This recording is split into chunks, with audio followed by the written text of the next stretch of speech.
Greetings. It is time for our monthly inflation scorecard update. And if you're new here, I have created a multi-dimensional approach to measuring inflation because the media of the world, and certainly in the United States, has a vested interest in frightening people and making people believe that inflation is much higher than it really is and has been high for much longer than it has actually been high for. And the reality is we are living in an age of technological deflation, and quantitative easing has to go on forever and rise exponentially just to offset technological deflation. And no, inflation is not high. And I have a tremendous amount of quantitative justification for that. So don't listen to the hyperinflation scaremongers. They have predicted exactly 0 of the last 100 bouts of hyperinflation. So here's my scorecard, which I've described in a lot of earlier videos. The first metric is the 10-year compounded annual growth rate of the US CPI. A 10-year window matters to smooth out the volatility. There are periods when inflation is higher than trend, such as now, and periods when it is lower than trend, and you need a long but moving window to get an accurate assessment of structural inflation. Then we have the Goldman Sachs Commodity Index, which I think is the most important measurement of the three because A, it is worldwide, B, it is unriggable because it is comprised of freely traded commodities such as oil, gold, and natural gas. Some people claim that the US CPI is rigged. It's actually not, and I can prove that it is not rigged and have proved it in other videos here. But the Goldman Sachs Commodity Index is truly an indisputable metric, especially since commodity prices are the purest form of inflation. Service prices are a bit nebulous because service price inflation also comprises wage gains for the people providing the services. So it's a bit more questionable about when service price inflation is actually a negative versus not. But with commodities, that's not the case. So we take the Goldman Sachs Commodity Index, also 10-year compound annual growth rate for uniformity. And then the third metric is the 10-year US Treasury Yield, because this is an expectation of long-term inflation. It is also a function of mortgage rates and therefore the condition of the housing market and whether we can expect a housing bust or not. So these are the three metrics, and I say inflation is higher than optimal when all three of these measurements are above 3%. Optimal inflation is 3%. When inflation is too low, that's actually not optimal because then you're suffering from deflation. Deflation is worse than a cruising speed of inflation, as explained in this video up here in the upper right-hand corner. So I would consider all three of these measurements being 3% as optimal. Higher than this would start to become problematic, but being too much lower than this is also problematic. Anyone who thinks deflation is good and moderate inflation is very bad really doesn't know what they're talking about. And you should see that video that I just spoke about earlier. So now we go to the first measurement, which is the US CPI. So this is the bls.gov website, and I want to fly through this pretty quick rather than go through the rigorous calculation every single month. If you have questions about how the calculation is done, you can watch the videos of prior months. So we go to CPI over here, and then under more formatting options, I want everything. I want original data value, 2-month, 3-month, 6-month, and 12-month series, retrieve data. So first we have the actual CPI number, and to find the 10-year compound annual growth rate, what we do is take this number, which is 296, divided by 231, the number exactly 10 years ago, and take the 10th root of that to get the CPI number. So in the calculator we take 296 divided by 231, 1.28, so 28% inflation over 10 years. To find the compound annual growth rate each year over that 10-year period, we take the 10th root of that. So x to the y power, 0.1, 10th root of that, 1.025, so minus 1 and multiply by 100.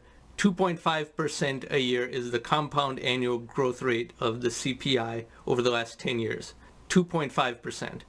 Now, is inflation high right now? Yes, but the world didn't begin just 18 months ago. And the high inflation is not because of some excessive QE, because QE was going on for 11 years before inflation became high. So this is the 1-month growth rate. It's already moderating down.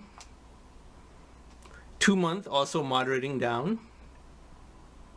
3-month also moderating down. 6 months starting to dip down, but not that much.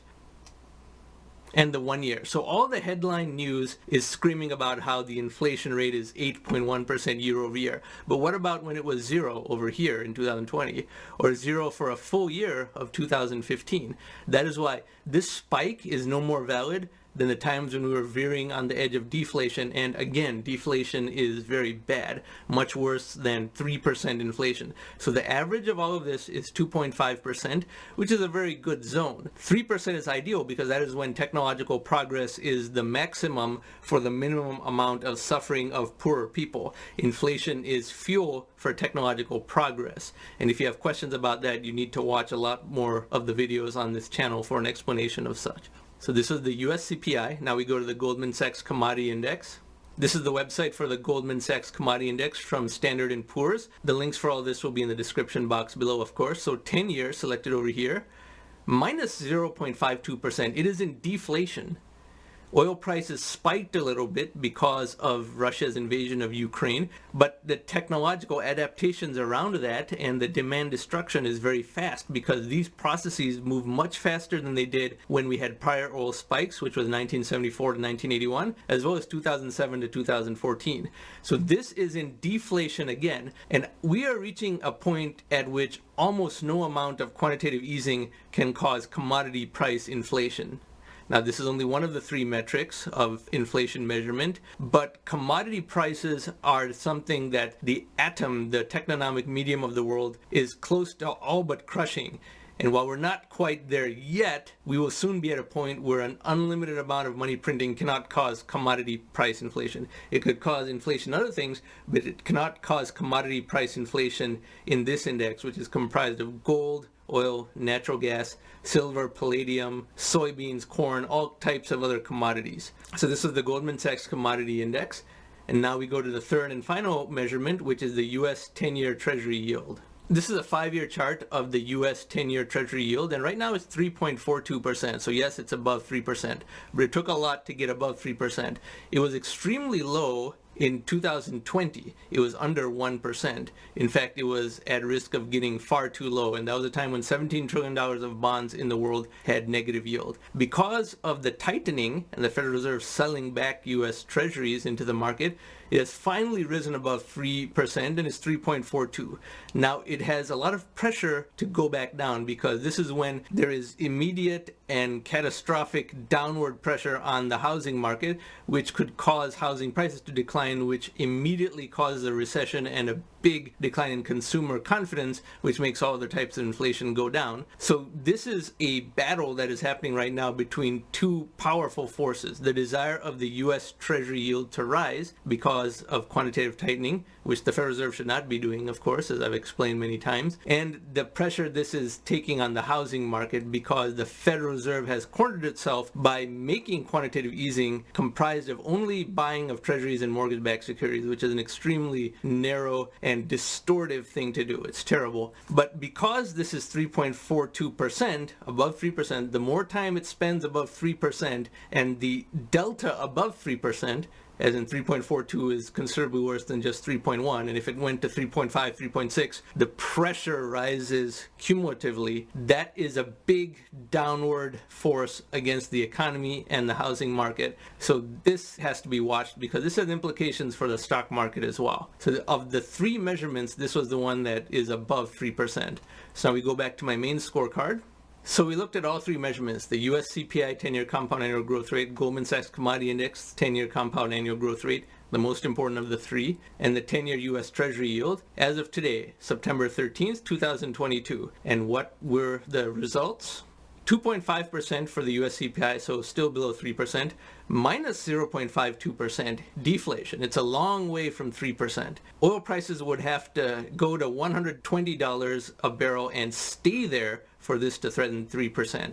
Gold prices would have to rise. And remember, I often say that anyone who bets on any inert commodity such as gold or silver is in fact betting against all technological progress. So that's a terrible bet to make. And that's why gold and silver have been performing so poorly as of late. That's not going to change in the foreseeable future. And then the 10-year US Treasury yield is the only one above 3%. So of these three measurements, one is above 3%, one is somewhat close to it, but it's not getting much closer. It's been hovering in this zone for several months now because the big spike of inflation is being digested and pressured back down. So it takes a lot for the US CPI 10-year compound annual growth rate to get above 3% in the age of technological deflation. And the Goldman Sachs Commodity Index is in deflation again.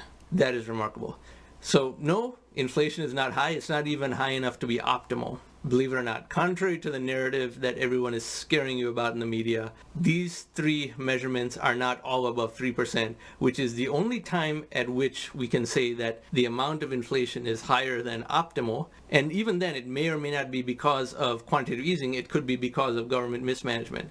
Government mismanagement of supply chains, as well as the invasion of Ukraine by Russia, which caused an oil price spike, are all things that push inflation rates up temporarily until market forces adapt around them. But don't listen to the hyperinflation narrative because we're not getting anywhere close to that. And I've been consistent on this point throughout because I present actual data. I don't go on fear tactics because, remember, the business of the media is to make you either angry or frightened, and average people have been trained to think inflation is the worst thing in the world, when really it's not.